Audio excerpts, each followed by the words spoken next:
আর্জেন্টিনার সাল পালে এত চেঁচামেচি করতেছিস কিসের জন্য? আমার করে মাথায় ভিট উঠে গেছে। আমরা কি হারিয়ে গেছি? ড্র করছি, ড্র, সম্মানজনক ড্র। যদি নেইমারই থাকতো রে, এই ম্যাচ কি ড্র হয়?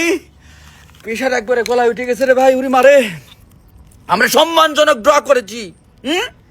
মরক্কো একটা মুসলিম কান্ট্রি, সেই অনুযায়ী বাংলাদেশে আমরা সবাই চাইছিলাম একটা সমাজতায় আসুক, সেটা এক এক গোলে ড্র হয়েছে। তোরা তোলা ভাবছিস কিছু জন্য রে? খেলা হয়েছে মরক্কো আর ব্রাজিল। তোরা আর্জেন্টিনার সমর্থক, জার্মানির সালপাল, একটু পানিতে তো কেউ দিনে লাইক দিছে, প্রেশার কমে নাই। সুস্থ আছি আমি, একদম পুরাই সুস্থ। আমরা মনে করো যে গ্রুপ পর্ব কিন্তু আমরা কিন্তু আগে গেছি, পয়েন্ট ভাগাভাগি হয়েছে, আমরা কিন্তু হারিয়ে যাই নাই মোটেও, ঠিক আছে? আমরা কিন্তু দুর্দান্ত খেলতেছি। এভাবে খেলতে থাকলে ইনশাল্লাহ 6টা স্টার হবেই, টেনশন করবেন না। আর নেইমার পরের ম্যাচে খেললি ভাই, ধরেন নেইমার পরের ম্যাচে খেললি আমরা কিছু একটা করে দেখাতে পারবো। আমার একটু হাসপাতালে নিতে যাবে, আমার কেমন জানি লাগতেছে রে।